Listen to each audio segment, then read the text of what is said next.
नमस्कार, हमारे YouTube channel LNB electrical में आप सभी का स्वागत है। आज हम इस वीडियो में इलेक्ट्रॉनिक्स कंपोनेंट दूसरा एक इलेक्ट्रॉनिक्स कंपोनेंट के बारे में चर्चा करेंगे। फर्स्ट में जो इलेक्ट्रॉनिक्स कंपो जो हमारे YouTube चैनल पे वीडियो अपलोडेड हो रहा है, पहला जैसा कि मैंने आपको डायोड के बारे में बताया, हाउ टू टेस्ट डायोड, वैसे ही मैं दूसरा इलेक्ट्रॉनिक्स कंपोनेंट में दूसरा मैं बताने वाला हूँ बीजेटी ट्रांजिस्टर। ठीक है, बाइपोलर जंक्शन ट्रांजिस्टर में सबसे पहले मैं बताऊंगा एनपीएन और पीएनपी का पता कैसे लगाएं यूजिंग मल्टीमीटर। ठीक है, बाय यूजिंग डिजिटल मल्टीमीटर। फिर हम आइडेंटिफाई करेंगे इसके टर्मिनल को, कौन सा एमीटर होगा, कौन सा बेस होगा और कौन सा कलेक्टर होगा।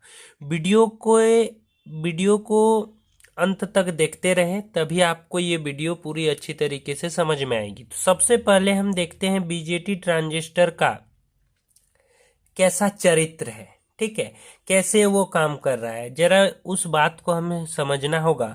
वो उसकी बनावट कैसी है, ठीक है, किस तरह वह बनता है। ठीक है, इस बातों पर चर्चा करने के बाद हम इन दोनों मुख्य जो टॉपिक है हमारा उन पर बात करूंगा। तो सबसे पहले हम चलते हैं ट्रांजिस्टर, बीजेटी ट्रांजिस्टर। ट्रांजिस्टर का निर्माण कैसे हुआ? ट्रांजिस्टर का निर्माण यदि हम थ्योरेटिकली इसे पढ़ते हैं तो टू डायोड्स को जब हम बैक टू बैक कनेक्टेड करते हैं, ठीक है, टू डायोड्स को जब बैक टू बैक कनेक्टेड करते हैं, यानी कि दो पीएन जंक्शन को जब बैक टू बैक कनेक्टेड करते हैं तो ट्रांजिस्टर का निर्माण होता है।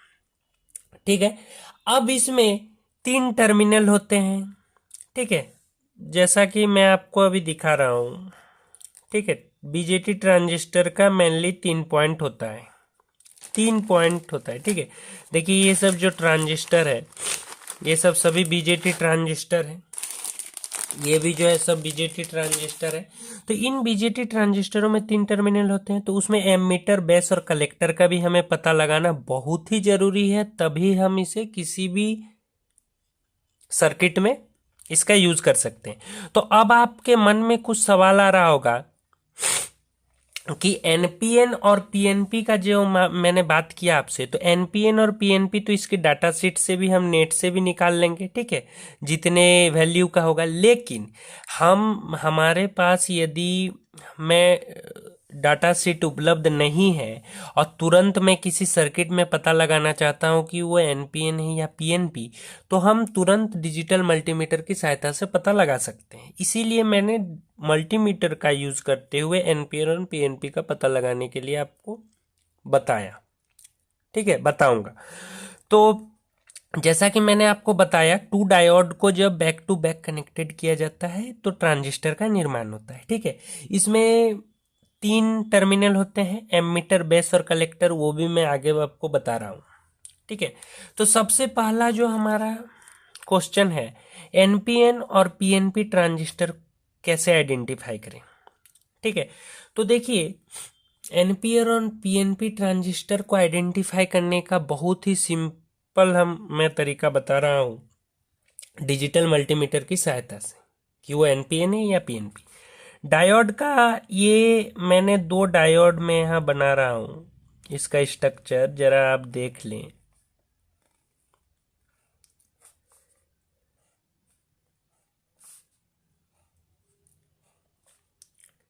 ये हो गया एन पी एन, ये हो गया पी एन पी।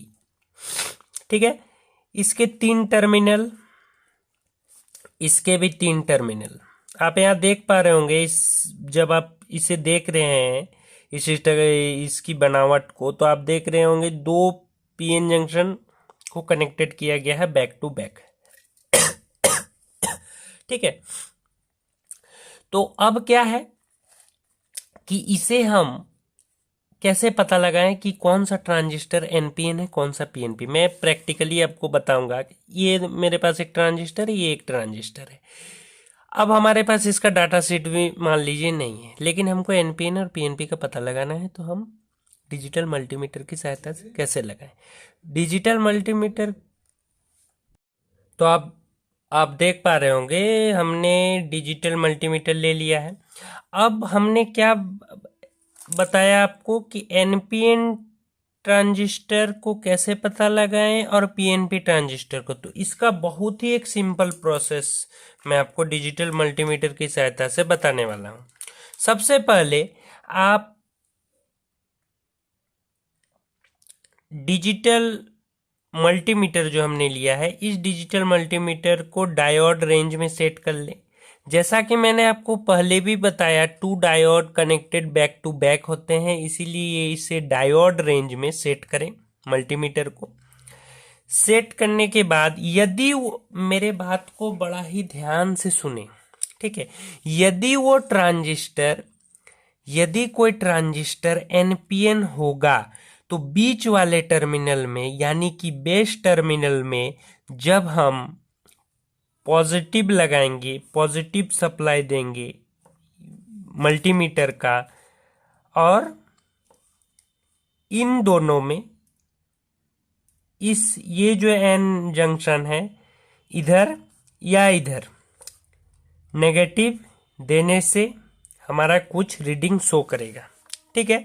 और पीएनपी में क्या होगा, जब हम बीच वाले टर्मिनल में नेगेटिव लगाएंगे, नेगेटिव प्रोब को लगाएंगे मल्टीमीटर का, और दोनों साइड कोई भी साइड में पी जो है साइड है, दोनों किसी भी साइड में यदि हम पॉजिटिव देंगे तो कुछ ना कुछ रीडिंग शो करेगा, ठीक है। तो सबसे पहला देखते हैं एनपीएन किस स्थिति में होगा, ठीक है। एनपीएन जैसा कि मैंने आपको बताया, बीच वाले टर्मिनल यानी कि बेस में हम पॉजिटिव देंगे, पॉजिटिव को लगाएंगे, ठीक है, पॉजिटिव को लगाएंगे, और बाकी दोनों में नेगेटिव को लगाएंगे, ठीक है। तो देखिए ये नहीं बता रहा है, ये जो ट्रांजिस्टर है अभी तो हमको मालूम नहीं है कि एनपीएन है कि पीएनपी, इसलिए हमने लगाकर सबसे पहले देखा बीच वाले टर्मिनल में पॉजिटिव प्रोब को, ठीक है, और इन दोनों साइडों में हमने नेगेटिव प्रोब को लगाया, तो ये कुछ शो नहीं किया। अब हम क्या करेंगे, नेगेटिव वाले प्रोब को बीच वाले टर्मिनल में लगाएंगे यानी कि बेस टर्मिनल में लगाएंगे, और इन दोनों में से कोई एक टर्मिनल में पॉजिटिव को लगाएंगे, ठीक है। तो आप देख पा रहे होंगे, कुछ रीडिंग आप देख पा रहे होंगे, ठीक है। ये जो आप रीडिंग देख पा रहे हैं, ये किस स्थिति में हुआ, जब हम नेगेटिव बीच वाले टर्मिनल में दिए और पॉजिटिव इन दोनों टर्मिनलों में दे रहे हैं, पॉजिटिव प्रोब को लगा रहे हैं, तो कुछ हमारा रीडिंग शो कर रहा है। यानी कि ये जो ट्रांजिस्टर है ये पीएनपी ट्रांजिस्टर है। एनपीएन किस स्थिति में होता है, यदि बीच वाले प्रोब में हम पॉजिटिव प्रोब को लगाते बीच वाले टर्मिनल में, और दोनों साइड वाले किसी एक टर्मिनल में नेगेटिव वाले प्रोब को लगाते, तब वो एनपीएन होता। अब हम तो जान गए कि ये पीएनपी ट्रांजिस्टर है। अब ये ट्रांजिस्टर देखते हैं कैसा ट्रांजिस्टर है। सबसे पहले हम, ये एक पीएनपी ट्रांजिस्टर है। अब हम एनपीएन ट्रांजिस्टर सबसे पहले बीच वाले में हमने रेड को लगाया यानी कि पॉजिटिव, और साइड देखिए ये बता रहा है, कुछ रीडिंग शो कर रहा है, ठीक है। यानी कि ये एक एनपीएन ट्रांजिस्टर है। क्यों कि मैंने जो दिया इसमें लगाया पॉजिटिव वाले प्रोब को बेस में लगाया यानी कि बीच वाले टर्मिनल में, और दोनों साइड वाले किसी एक टर्मिनल में लगा रहा हूं, तो कुछ रीडिंग शो हो रहा है, यानी कि ये एनपीएन है, ठीक है। एनपीएन और पीएनपी तो हमने पहचानना सीख गया बिना किसी डाटा सीट के। अब हम आइडेंटिफाई करेंगे कौन सा हमारा एमीटर टर्मिनल है, बेस, और कौन सा कलेक्टर है। तो मैंने एक शॉर्ट्स वीडियो में आपको दिखाया भी हूँ, मैंने अपने चैनल पे, यूट्यूब चैनल पे, कि ये एमीटर होता है, ये बेस होता है, और ये कलेक्टर होता है, ठीक है, होता है। लेकिन हम मल्टीमीटर की सहायता से कैसे टेस्ट करें ये मैं आप बताऊंगा, ठीक है। तो सबसे पहले इसको जानने के लिए कुछ थोड़ा आपको थ्योरी का 1-2 बात जानना होगा।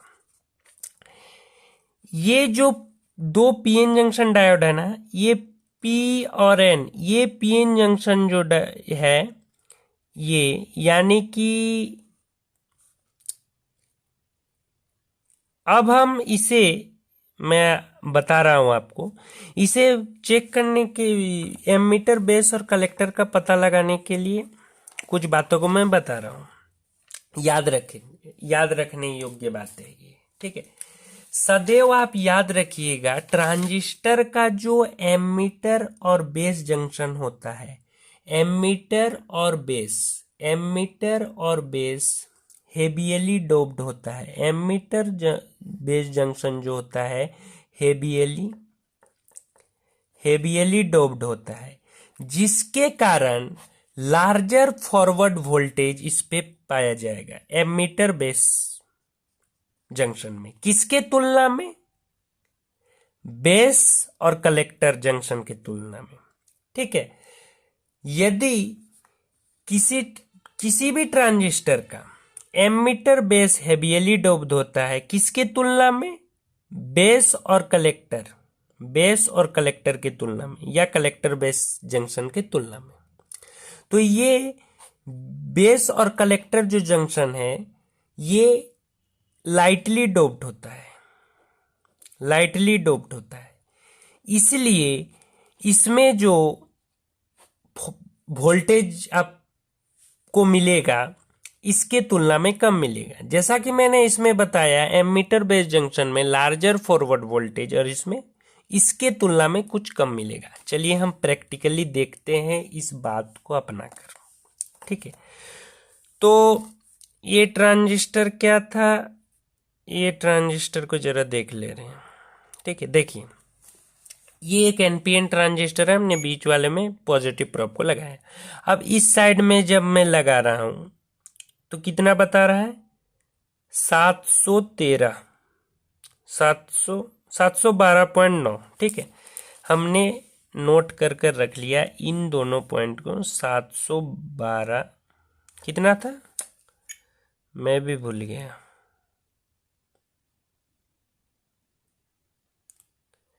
ओ 712.9, ठीक है। अब मैं इधर लगा कर देख रहा हूं,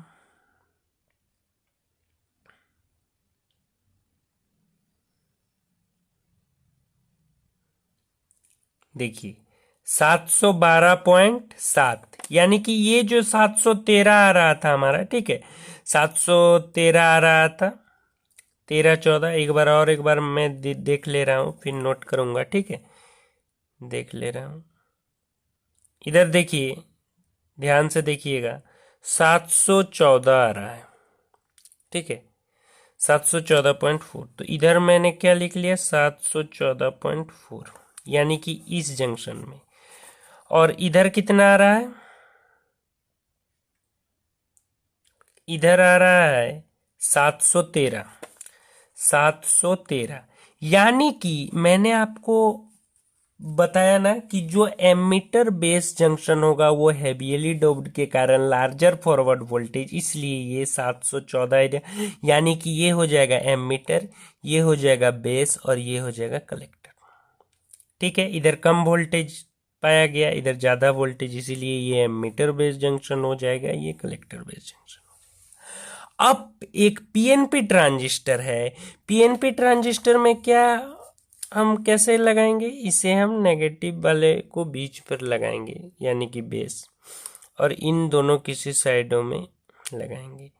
अब आप देख पा रहे होंगे, ये हमारा जो मल्टीमीटर रीडिंग बता रहा है 709, ठीक है, 709 इधर बता रहा है, और इधर कितना बता रहा है?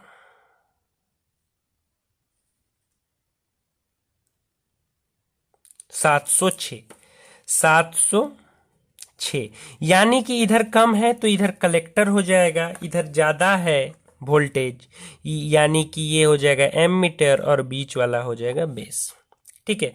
हमने ट्रांजिस्टर को अभी हाथों से पकड़कर आपको मल्टीमीटर के लिए बताया, लेकिन आप जब भी किसी ट्रांजिस्टर को चेक करें तो ग्लव्स पहन कर करें, क्योंकि जो हमारे, अब देखिएगा, ये मीटर कुछ ना कुछ थोड़ा रेजिस्टेंस बताएगा। ठीक है, जब इसे हाथों से मतलब थोड़ा फ्लक्चुलेट होते रहता है, इसीलिए डायरेक्ट हाथ से नहीं पकड़ना चाहिए। ठीक है, मैंने आपको दिखाने के लिए ये हाथ से दिखाया, लेकिन ग्लव्स पहनकर ही करें या क्लिप सिस्टम क्लिप लगाकर करें, तब आपको एक्यूरेट आपका मेजरमेंट होगा। ठीक है, इस वीडियो में इतना ही। मैंने अभी शुरू किया है, सभी इलेक्ट्रॉनिक्स कंपोनेंट, जितने भी इलेक्ट्रॉनिक्स कंपोनेंट है, धीरे धीरे सबके बारे में जानकारी दूंगा, कैसे टेस्ट करें। ठीक है, सब मैं डिटेल में बताऊंगा। तो कृपया हमारे चैनल को यदि आप अभी तक सब्सक्राइब ना किए हो तो कर लें, और यदि आपको ये वीडियो अच्छी लगी होगी तो लाइक और शेयर जरूर करें। धन्यवाद।